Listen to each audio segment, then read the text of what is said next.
Well, hi there. Warm welcome. You're watching Blueprint Explosive Exclusive, and I'm Meghna Deka. Well, tonight will be the debut of Donald Trump's Board of Peace for Gaza. While Trump chairs it, there will be over 20 nations in attendance. But look at the irony of the Board of Peace. It includes Pakistan. Yes, that's right. Terroristan has been tasked by Trump to send its army to fight the Hamas in Palestine. Hamas, an Islamic terrorist group which has been all along backed and funded by Pakistan, even hosted in Pakistan. But now Pakistan will ensure that there is peace in Gaza by reining in Hamas. Go figure. Anyway, tonight we will be talking about how this commitment to send Pakistani forces to Gaza has put Field Marshal Asim Munir in a catch-22 situation. He has two difficult options. If he joins the Western forces to fight against Palestine, he will be facing the wrath of the Muslim world. If he refuses to join them, he will face the wrath of President Trump. So who can snap off all the American investments as well as military aid to Pakistan? Something that Beggaristan simply cannot afford. So what will Field Marshal Munir do? Will he sell off the Pakistani army, turn them into mercenaries to go fight for Trump in Palestine? Or will you talk about how Pakistan has agreed to trade in its army for money and protection from the Western world? We'll get you all the details of that. But first, let's tell you about Trump's Board of Peace and its pledge of $5 billion for Gaza. Well, what is the Board of Peace? Well, the lead of it is going to be Donald Trump, and the founding members are about 20 to 26 nations. We'll have to wait and see how many of them actually sign on the dotted line. It consists of a 20-point Gaza peace framework. The ISF is going to be the force which is going to be put together and will be overseen by a two-star general of the US Army. However, US will not send its boots on ground. So what is the ISF? It's going to be forces comprising mainly from the Islamic nations. They are going to be overseeing Gaza's demilitarization. ISF troops, especially the lead, will be taken by Indonesia, who is going to send up as many as 1,000 troops to Gaza. The initial funding, as pledged by the member nations of Trump's peace board, so far is $5 billion. However, the total reconstruction goal which they are looking at will cost up to $70 billion. That's right. Huge number, isn't it? Now, viewers, what you know about the Board of Peace and International Stabilization, you must be curious as to why Pakistan is keen to join in. Well, let's tell you what is going to be the pound of flesh that Munir is going to be asking in return to sell off his army for the Western forces to fight alongside Israel. Israel, a nation that Pakistan has historically denied its existence. Pakistan has historically said Israel, any such Jewish state, must not be carved out of Palestine. But today, why is Pakistan ready to join hands with Israel against Palestine? Well, let's tell you what's there in the trade-off. Here, Pakistani army has said that there is going to be a direct payoff, that every soldier who is going to be sent to fight in the ISF must be paid $10,000 per soldier at that. And let's not forget Pakistan's national debt. Well, it secures the goodwill of US and the International Monetary Fund. After all, it is heavily reliant on these two, both American funds as well as loans coming in from the IMF. Also, easier loan terms as well as bailouts is what the Pakistani wants if it sends its troops to Gaza. Also, stronger Gulf ties. With this, Pakistan ensures that there's going to be a continued credit line as well as oil, which will keep flowing towards Pakistan if it agrees to join the forces. Also, military aid. Pakistan has said that it must restore US's Security Assistance Fund, which was snapped off earlier for Pakistan funding terror. It says that US must give security assistance funds to Pakistan again. All of this is coming out on reports which are being reported across global media. Well, viewers, it's all about money for Beggaristan after all, isn't it? But their Chief of Defence Forces, Field Marshal Asim Munir, he finds himself in a catch-22 situation. Is it so simple for him to go ahead, sell off his army for them to go and fight with Trump? Well, let's tell you how it's not that easy. Because if he refuses Trump, what happens? If he refuses, it will definitely annoy Trump. US investments will dry out.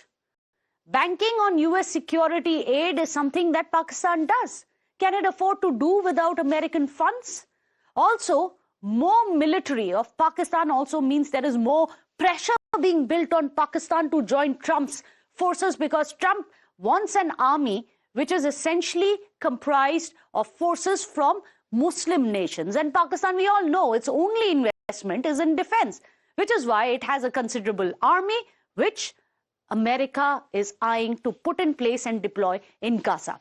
Also, Pakistan is the only nuclear-armed Muslim country, which is why Trump wants Pakistan to be part of the ISF. But it is not over yet for Asim Munir. The catch-22 follows him everywhere. What happens if Asim Munir joins Trump and Pakistan sends its soldiers to Gaza? Do you think he'll get away with just the money? No, he gets a lot of criticism as well. Let's tell you what happens if Asim Munir joins Trump and the Western forces. First is that he faces a massive backlash back home, because the public opinion, remember, is sympathetic towards the Palestinian cause. Also, Pakistan stands to scorn its Muslim allies such as Turkey, Oman, Qatar.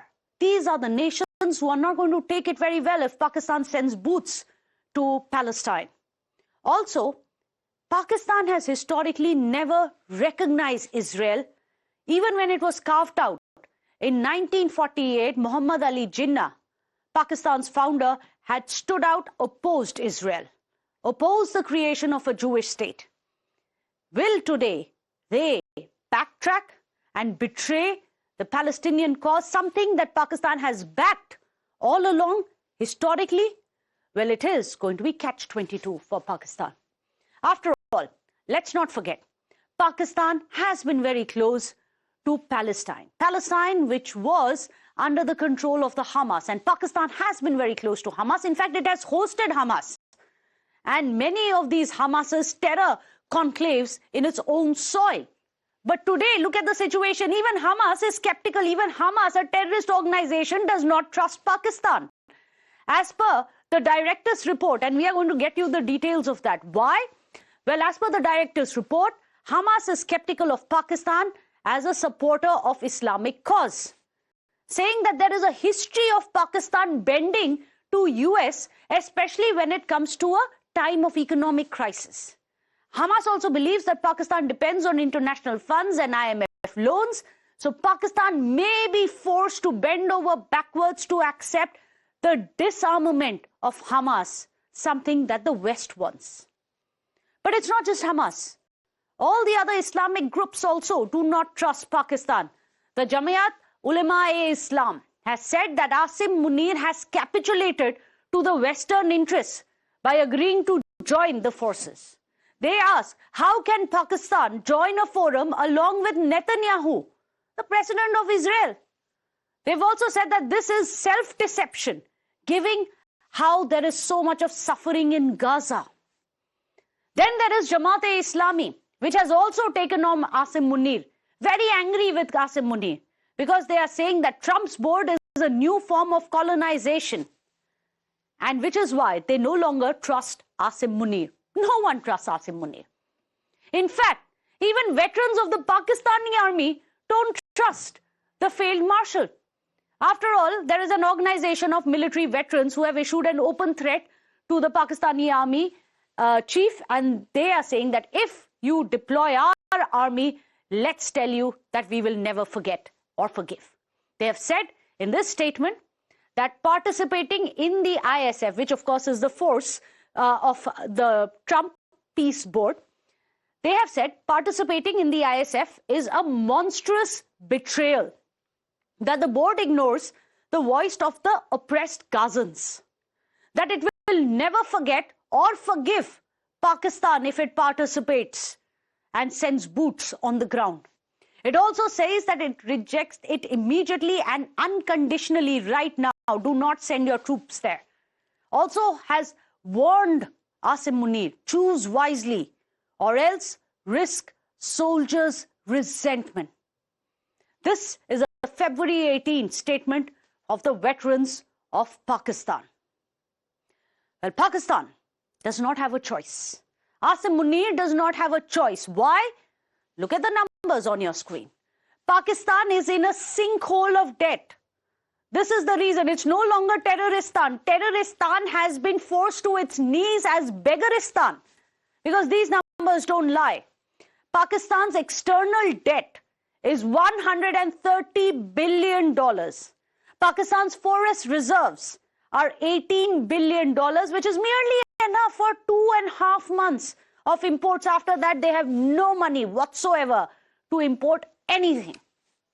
Moody's, the rating agency, says that Pakistan simply cannot afford a war. Definitely not one against India, one which they have already lost. No more wars are even affordable for Pakistan, even if it wanted to. In the latest loans that Pakistan has taken from the IMF have been to the tune of $1.2 billion. This is the reason why Asim Munir is now ready to sell off his army to the Western forces in order to get some money to keep the nation floating financially. It's a catch-22 situation for Pakistan. Should they anger Trump or should they keep Pakistan safe? We don't envy this choice. Let me go across to our panelists. Well, joining us today, we have Neeraj A. Sharma, international relations expert. Major Nadeem of the Pakistan Defense Analyst is joining us as well from Islamabad. Thank you so much, Major Nadeem, for joining us here on the show. I'm going to start with you. There's a saying in Hindi, and I believe you may understand. Na dharm na iman. That is Pakistan. Today, Asim Munir is ready to sell off his own army, forgetting about dharm as well as iman. Is that what's going to happen?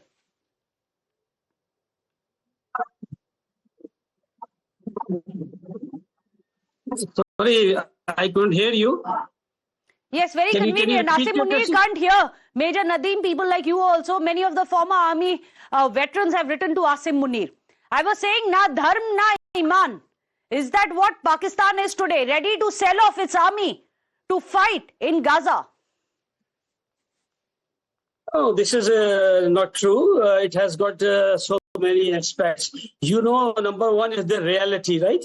And number two is that we are a global player and we want to remain inside the game. We don't want to remain isolated, and we want to remain in the on the table. You know, you may call it a tactical maneuver, right? Okay, I wouldn't, but okay, I would call it a betrayal, but okay. Basically, it's a tactical maneuver. This is what I'm saying, to regain the situation and where we can negotiate and we can, and moreover, we can anytime we can leave this board.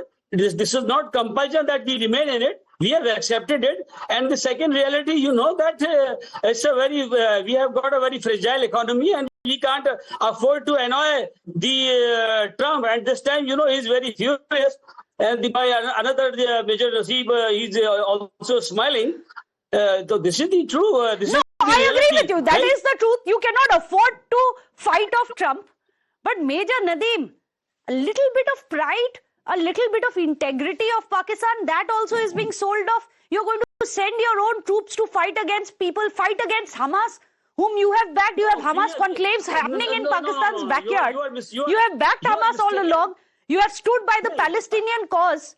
Your own founder, Muhammad Ali Jinnah, has backed Palestine. Today you'll go against whatever it is that your state stood for. No, you are mistaken. Am I mistaken? Right? Muhammad Ali Jinnah was against the creation of Israel. No, yes, and he was against it. Today Pakistan will fight along with Israel. Is that true? No. We will not fight. Right? We will fight. Will you join the ISF along with Israel? No, no, no. This is what I'm saying. You are mistaken, right? We are going there as a peacekeeping To do force. what? We will not going to fight. We will not going to disarm the Hamas, and we are not going to fight To keep with peace from any of the whom? Muslim, The Hamas. To keep Muslim the soldiers. peace along with Israel. Would Muhammad Your Jinnah allow this if he was alive? This is what I'm saying. Your prime minister is going to meet Netanyahu, the butcher, and the butcher will also And visit you. if Also, you are calling right? Netanyahu a butcher, then why are you joining Netanyahu? Neeraj Yes, Sharma, the irony has died 1,000 deaths. When you say Pakistan is going to be keeping peace anywhere, it is terroristan. They are going to be keeping peace anywhere. I don't know which part of it doesn't add up, or all of it is not adding up. Pakistan keeping peace, or Pakistan fighting Hamas, or Pakistan fighting along with Netanyahu. Neeraj Sharma, what's happening in international relations? You know, we are going. Meghna, for Pakistan, it is 2 plus 2 equal to 1. You know, there is a saying in Hindi, like you were saying. So there was a movie, very famous Hindi movie, in which a very famous Indian actor made a statement in Marathi, and I will translate it. Apna ghar to sambhalta nahi, duniya pe chale raj karne.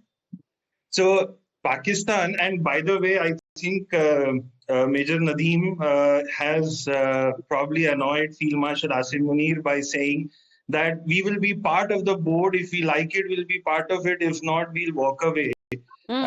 It's not a recreational club.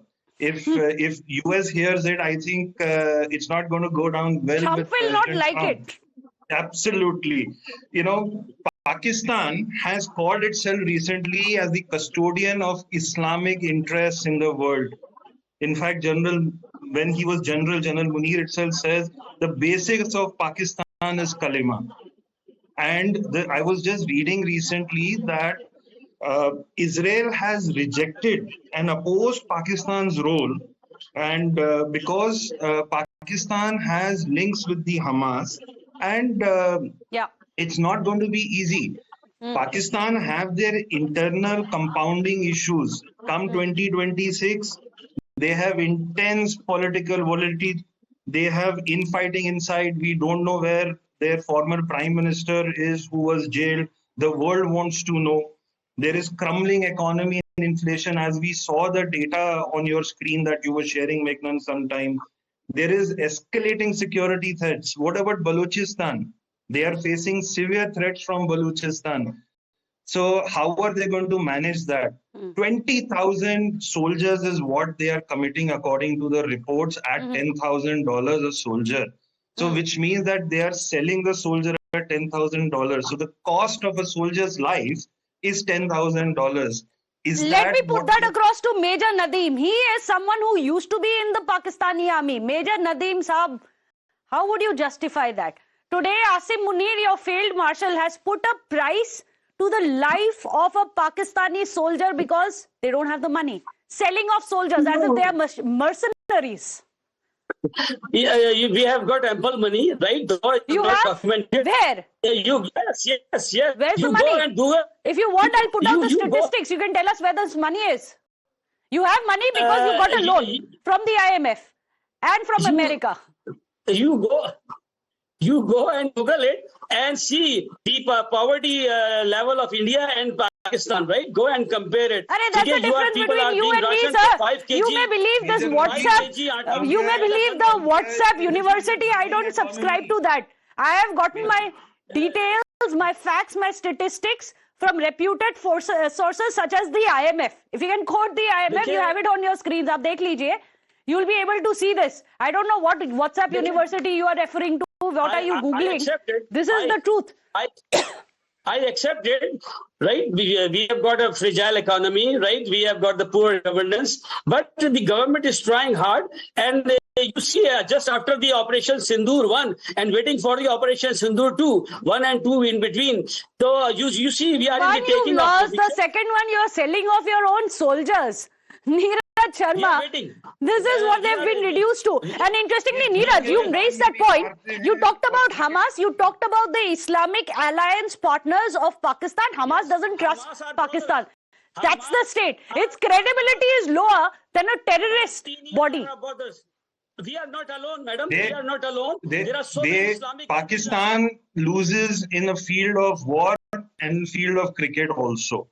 Every time if you see, they are only at the back foot. Pakistan needs to understand that instead of selling their soldiers, let them restructure. He's talking about India's economy position. Sir, India is among the top 5 economies of the world today. If you compare your country, Singapore got, hold on. Singapore got its freedom way after you got. Where is Singapore and where are you? Do you have IT infrastructure in place? You don't even have roads in place, sir. I would suggest you should advise your field marshal to look at infrastructure creation rather than good advice coming in from Neeraj Sharma. If only Pakistan were to heed. Forget about funding terror. Use that money to help out your own nation, to help the people of Pakistan. Today, no one in India is angry with Pakistan. Why? Because there is only sympathy and pity for the people who have to live in Pakistan, sympathy for the cricketers of Pakistan, sympathy for the hockey team of Pakistan which gets stranded. There is no money to even give them transportation. You send them to foreign shows, they get stranded. We have sympathy for them. And as we were just saying, Zindagi is not Gulzar in Pakistan. Today, Asim Munir is willing to sell off the army. They sold off the rare earth minerals. They are ready to sell off even the Prime Minister's residence. Now they are ready to sell off their army to get a few $billion. We leave it there. Thank you so much, Neeraj Sharma, as well as Major Randeem. Appreciate you joining us here on the show. Our sympathies. With that, we wrap up.